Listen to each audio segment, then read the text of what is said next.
Bonsoir à toutes et à tous et bienvenue dans votre journal sur KMT, LCL, FM+, et Canal Antilles, sur les réseaux Free, Orange, Numéricable, Bouygues SFR en France et dans ces régions ultra-périphériques. Voici quelques-uns des sujets que nous allons aborder ce soir. Le trafic du TCSP devrait reprendre ce lundi 26 janvier. Les enseignants dénoncent une perte d'autorité face à des élèves de plus en plus indisciplinés et à des parents qui remettent sans cesse en cause leurs décisions. Moins de 12 ans après son arrivée en France en septembre 2014, le numéro 1 des services de vidéo à la demande, Netflix, est devenu un pilier indéboulonnable du paysage audiovisuel. Dans votre rubrique Votre avis compte, ce soir, vous avez répondu à la question suivante. Faut-il brider le moteur de certaines motos avant de les vendre en Martinique? En fin de journal, retrouvez le savoir et réfléchir de Roland Laouché. Il s'intitule ce soir « Pas l'ombre d'un projet ». Intégrer les amandes à son alimentation quotidienne ne relève pas du défi insurmontable. Leur polyvalence en cuisine permet de les incorporer aisément à de nombreuses préparations. En collation, elles constituent un encas sain et rassasiant, idéal pour combler les petits creux entre les repas sans culpabilité. La pensée du jour, les mots justes trouvés au bon moment sont de l'action. La qualité de l'air est moyenne, il en sera probablement de même demain. Soulagement en vue pour les usagers après 2 semaines de graves perturbations. Le trafic du TCSP devrait reprendre ce lundi 26 janvier. À l'issue d'une assemblée générale qui s'est tenue ce jeudi 22 janvier, les syndicats estiment en effet que toutes les conditions garantissant la sécurisation des voies réservées sont réunies. Ce lundi 26 janvier s'ouvrira devant le tribunal correctionnel de Fort-de-France le procès des grands frères. La procédure a en effet été dépaysée en Martinique sur demande du procureur de la République de Pointe-à-Pitre.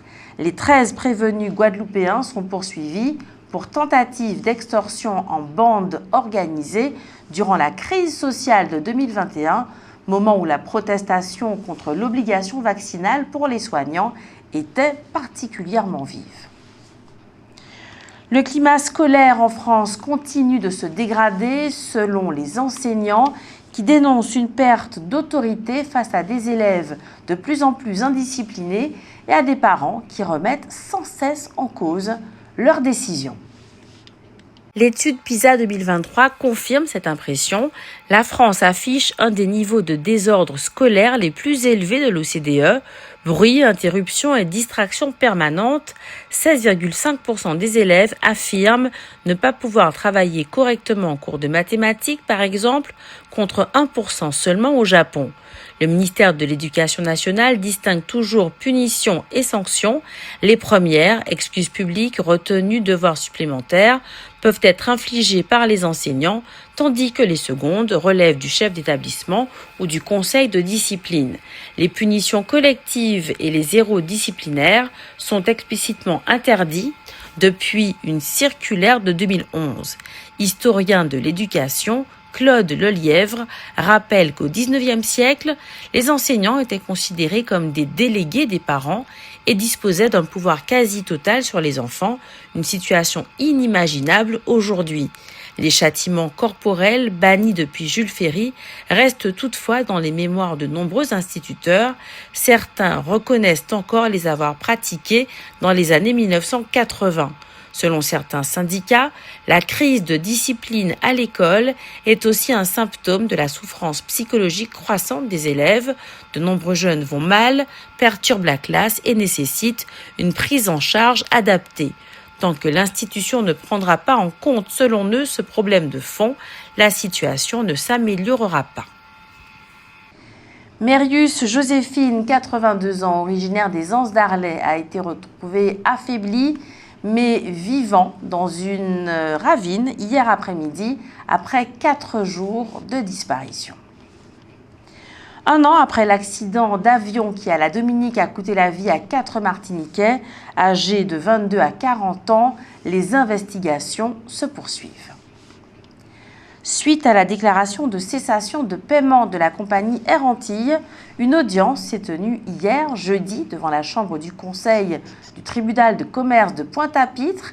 C'est le lundi 2 février prochain que le tribunal dira si le redressement judiciaire est accepté ou non. Moins de 12 ans après son arrivée en France, en septembre 2014 plus précisément, le numéro 1 des services de vidéo à la demande, Netflix, est devenu un pilier indéboulonnable du paysage audiovisuel.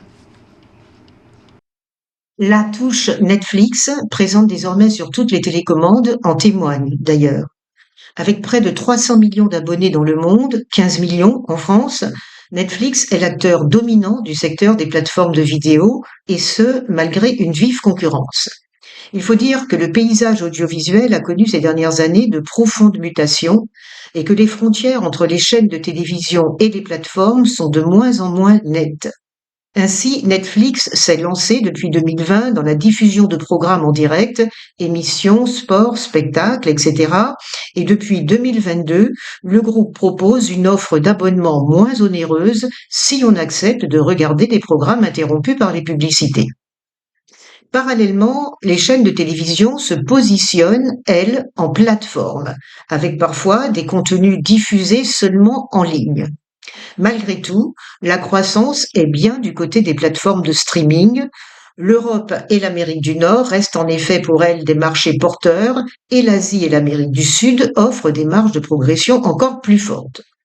Notons cependant que si Netflix engrange depuis quelques années de juteux bénéfices, ses concurrents comme Disney+ ou Paramount+ peinent à être rentables.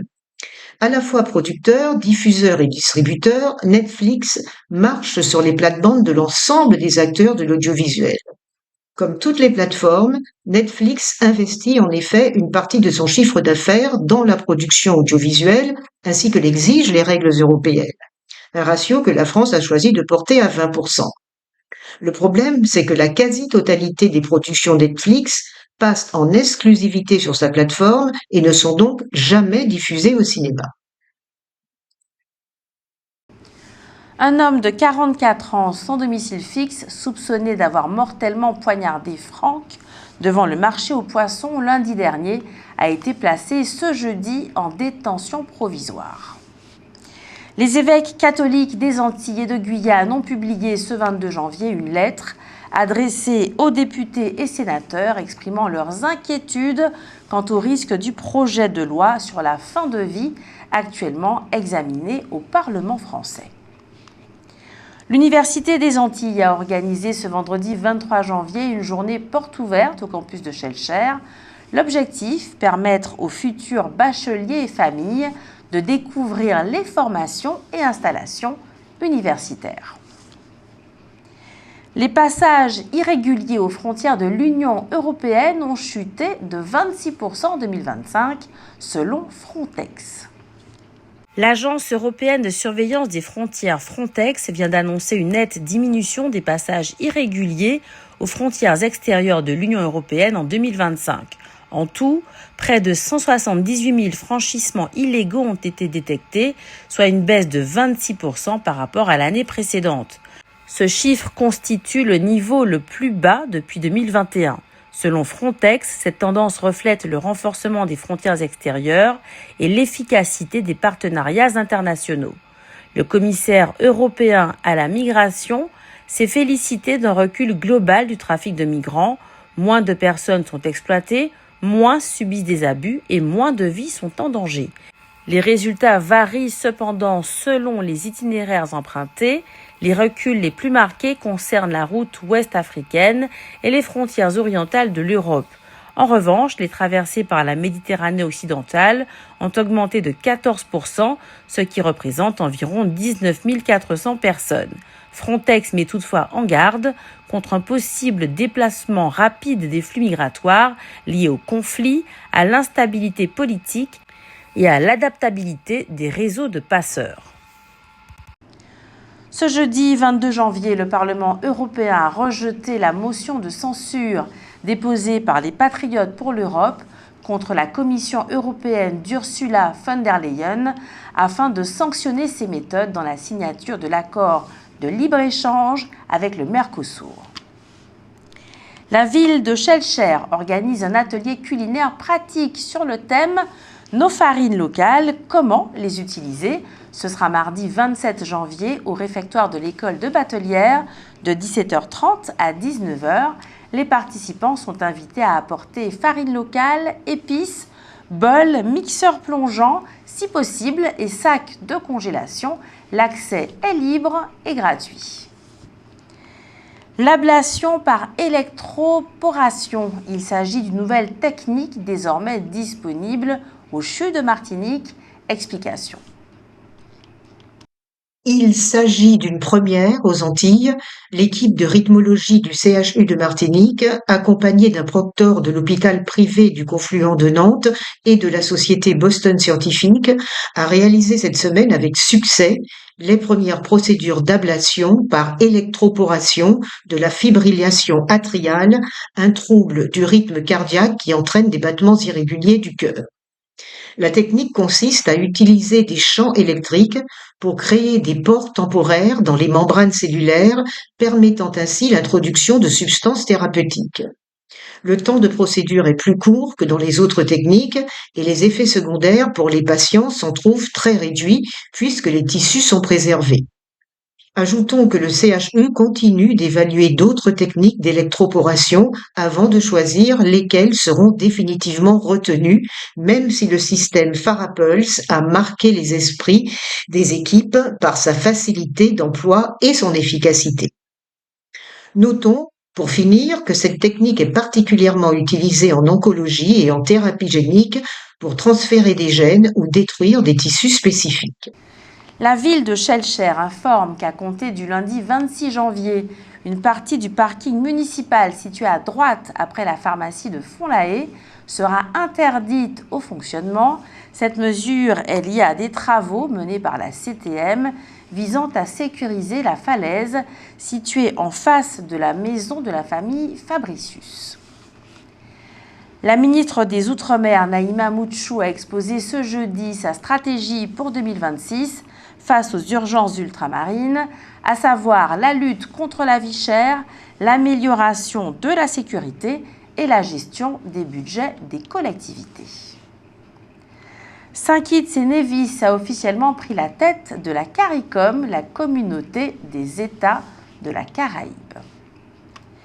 Face à une obésité en progression constante, le ministère de la Santé a dévoilé mercredi sa nouvelle stratégie nationale 2026-2030.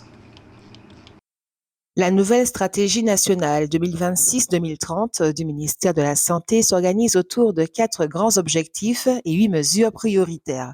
L'ambition affichée, renforcer le dépistage précoce, améliorer la prise en charge des patients et accroître la formation des professionnels de santé. En France, près d'un adulte sur 5, 18,1%, est en situation d'obésité contre 8,5% en 1997. Le ministère souligne que cette maladie chronique, à l'origine de complications telles que le diabète, les maladies cardiovasculaires ou certains cancers restent marqués par de fortes inégalités sociales et territoriales. La feuille de route poursuit plusieurs objectifs: enrayer la progression du surpoids et de l'obésité, faciliter l'accès à des soins personnalisés et durables et former davantage de soignants à la prise en charge globale de cette pathologie. Il est aussi question de développer des approches innovantes, associant suivi médical, accompagnement nutritionnel et activité physique adaptée. Un axe prioritaire prévoit un repérage plus précoce des enfants à risque d'obésité grâce aux services de PMI et à la médecine scolaire, mais aussi un meilleur dépistage à l'âge adulte dans le cadre de la médecine du travail ou d'examens de routine. Le texte s'inscrit dans la continuité du programme national Nutrition Santé 2025-2030. Il prend également en compte les avancées récentes en matière de traitement, notamment les nouveaux médicaments anti-obésité qui ont montré une efficacité notable sur la perte de poids et la réduction des complications. Cependant, le remboursement par l'assurance maladie n'a pas encore été acté. La Haute Autorité de santé a toutefois ouvert la voie à un remboursement encadré réservé aux cas d'obésité sévère. La 8e édition de la Carnival Run, une course de 5 km à travers la commune, se déroulera demain, samedi 24 janvier, à Schœlcher, à partir de 13h. Retrouvez maintenant votre rubrique « Votre avis compte ». Ce soir, vous avez répondu à la question suivante.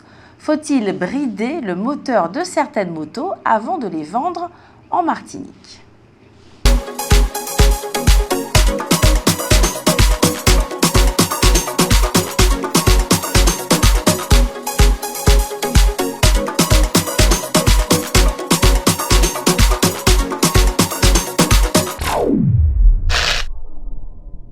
Faut-il brider le moteur de certaines motos avant de les vendre en Martinique ?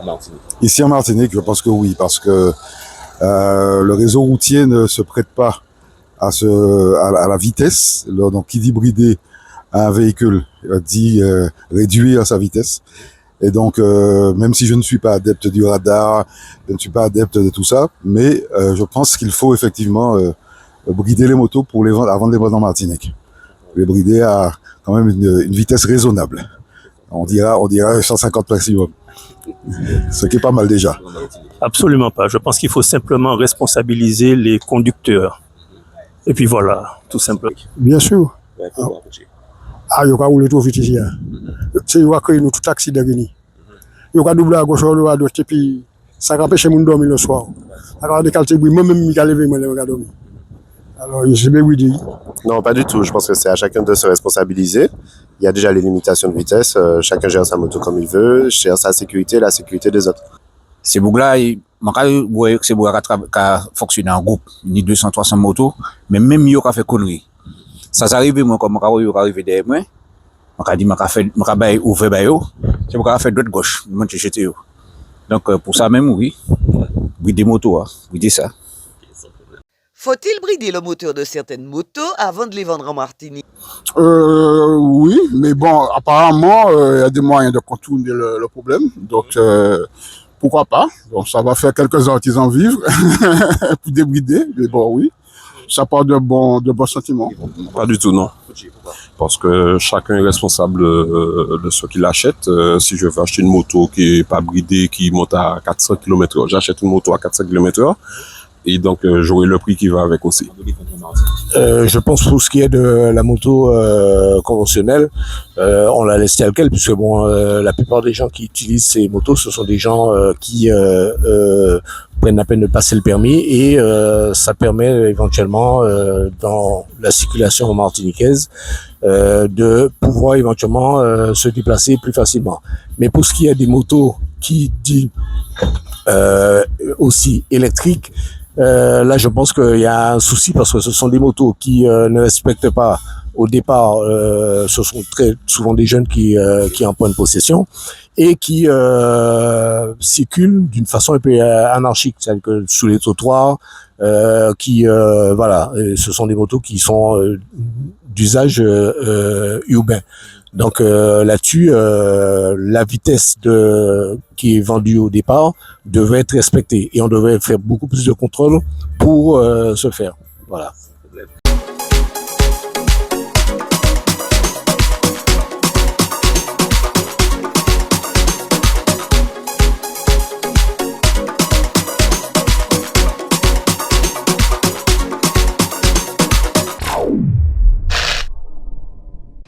Passons au savoir et réfléchir de Roland Laouché.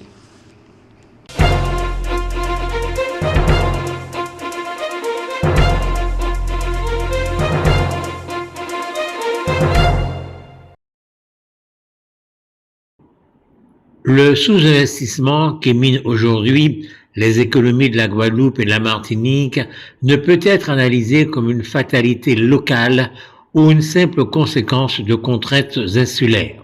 Il résulte d'un enchaînement de choix nationaux qui ont progressivement réduit les leviers financiers disponibles affaiblit la capacité d'action des collectivités et décourager l'investissement privé. Tant que l'État français ne réinterrogera pas en profondeur sa politique d'investissement en Outre-mer, en redonnant au territoire les moyens financiers, fiscaux et budgétaires de se projeter dans le long terme, avec l'aide d'un nouveau modèle économique, la Guadeloupe et la Martinique resteront exposées à une stagnation durable, porteuse de fractures sociales, économiques et territoriales de plus en plus difficiles à résorber. Le sous-investissement n'est donc pas un simple indicateur comptable ou conjoncturel. Il constitue un choix implicite aux conséquences profondes et durables qui conditionnent la trajectoire économique, sociale et environnementale des territoires. Tant que la Guadeloupe et la Martinique ne disposeront pas d'une stratégie d'investissement ambitieuse, intégrant plus étroitement l'Union européenne pour la modernisation des infrastructures, la transition écologique, la résilience face aux risques climatiques et la montée en gamme de leurs secteurs clés, les mêmes crises continueront de se succéder, donnant l'impression que les anneaux se suivent et se ressemblent, tandis que les besoins, eux, ne cessent de s'accumuler. Fin de citation. Puisque nous vous en parlons souvent, vous avez sans doute reconnu là la plume de Jean-Marie Nolle, qui se présente comme étant économiste et juriste en droit public. Lui, il a le mérite de s'exprimer, tandis que beaucoup d'autres économistes, notamment martiniquais, se taisent désespérément. Il est fréquent, lorsque l'on converse avec une femme ou un homme politique, de s'entendre dire qu'il est fondamental d'être à l'écoute du peuple. Et tous affirment être favorables au concept de démocratie participative qui permet à la population de faire des propositions en même temps que des souhaits et des revendications. Et voilà, nous y sommes. Faire des propositions. Et c'est exactement ce qui ne se fait pas sur notre territoire. Les sachants, c'est-à-dire les intellectuels, les diplômés, les élites dont on pourrait s'attendre à ce que précisément ils en fassent, se taisent, ou s'ils parlent, c'est pour faire des descriptions de l'existant, des observations, des constats, parfois de froids constats d'huissier, des analyses, rien d'autre. Ils demandent souvent aussi que soit déversé dans les Outre-mer un maximum d'argent public. Ils parlent d'investissement, de stratégie d'investissement, mais toujours d'investissement public. C'est par exemple ce que vient de faire M. Nolle. Il préconise la modernisation des infrastructures, la transition écologique, la résilience face aux risques climatiques et la montée en gamme des secteurs clés. Fin de citation. Mais c'est quoi la montée en gamme des secteurs clés? Et à quel moment les investisseurs privés doivent-ils intervenir et dans quoi et comment vont-ils gagner de l'argent? Quant à imaginer que nos sachants élaborent un véritable plan de développement, comme la France en a tant fait, eh bien, n'en parlons même pas. Dans notre sujet santé ce soir, il est question de diabète. Les maladies cardiovasculaires sont en constante augmentation, touchant non seulement de plus en plus de personnes, mais aussi des sujets de plus en plus jeunes, alors qu'autrefois ces maladies étaient essentiellement l'apanage des personnes âgées. C'est le cas des maladies cardiovasculaires qui affectent un nombre croissant de jeunes, d'où l'intérêt d'améliorer nos connaissances sur les facteurs favorisants afin de pouvoir identifier les nouveaux sujets à risque qui pourraient bénéficier d'une prise en charge précoce, voire idéalement préventive. Dans ce domaine, des chercheurs polonais viennent de désigner des jeunes femmes diabétiques de moins de 45 ans. Après avoir analysé les données de plus de 7000 femmes ayant été victimes d'un infarctus du myocarde à tout âge, un facteur de risque s'est nettement dégagé des autres dans la population féminine la plus jeune, le diabète. En effet, parmi les femmes de moins de 45 ans, le fait d'être atteint d'un diabète multiplie ce risque d'accident cardiaque par 6. D'autres facteurs interviennent mais de façon plus modérée. D'autres travaux sont nécessaires pour affiner encore plus nos connaissances, mais on peut dès à présent recommander aux femmes diabétiques, même si elles sont jeunes, avant 45 ans, de surveiller de très très près leur santé cardiovasculaire et encore plus que les autres, d'adopter des mesures préventives comme des activités physiques, une alimentation équilibrée, une perte de poids des bilans de santé réguliers qui leur sont par ailleurs déjà recommandés dans le cadre de la prise en charge de leur diabète. C'est la fin de ce journal. Je vous remercie de l'avoir suivi. Je vous remercie de votre fidélité.